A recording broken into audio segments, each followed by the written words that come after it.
भैया लोगन, हम गायिका सीमा चौहान उर्फ बिट्टू आप लोगन के बीच में एक समाजवादी गीत लेके आयल बानी। ये हमारे उत्तर प्रदेश के जनता का मांग बा। का मांग बा मास्टर साहब?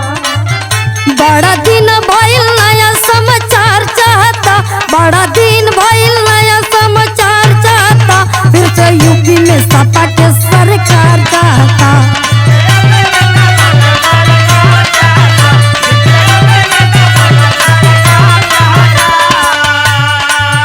बड़ा दिन भइल नया समाचार चाहता, बड़ा दिन भइल नया समाचार चाहता, फिर से यूपी में सपा के सरकार चाहता।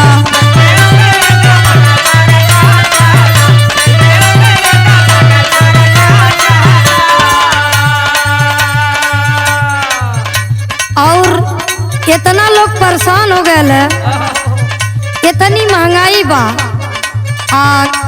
कहल ना जाता कि अब कैसे जनता अपन पेट दियाई। दिन दिन छुए आसमान महंगाई, कैसे गरीब अपन पेटवा जियाई।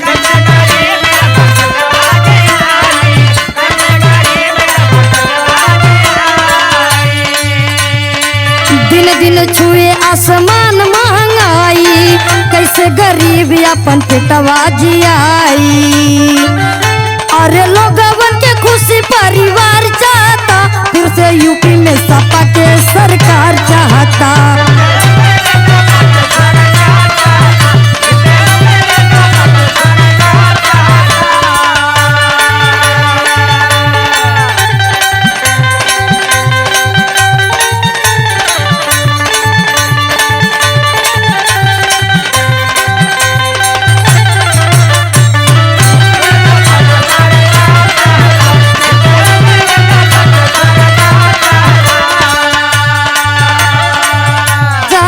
पढ़ाई का कोनो मतलब ना है, पढ़ा लिखल लोग बेकार है। लेकिन हमरे गुरुजी बड़ा बढ़िया लाइन देले बड़े। का देले हमें? मिल जाता माटी में पढ़ाई या लिखाई, दुखिया गरीब संगे होले ना बालाई।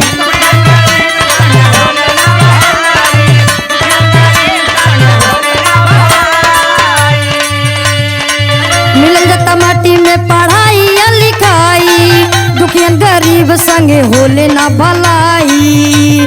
और नहीं की पीढ़ी के रोजगार चाहता, फिर से यूपी में सपा के सरकार चाहता।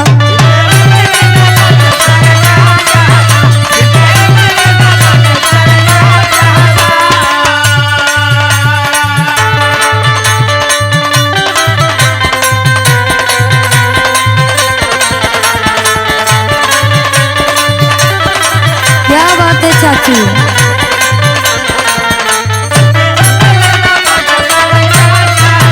यूपी में सपा के सरकार चाहता।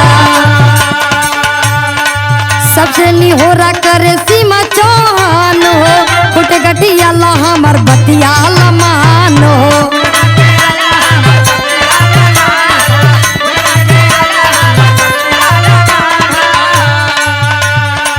सबसे निहोरा करे बिट्टू चौहान हो, फुटे गठिया ला हमार बतिया लमान हो। अरे सबके अपन अधिकार चाहता, फिर से यूपी में सपा के सरकार चाहता।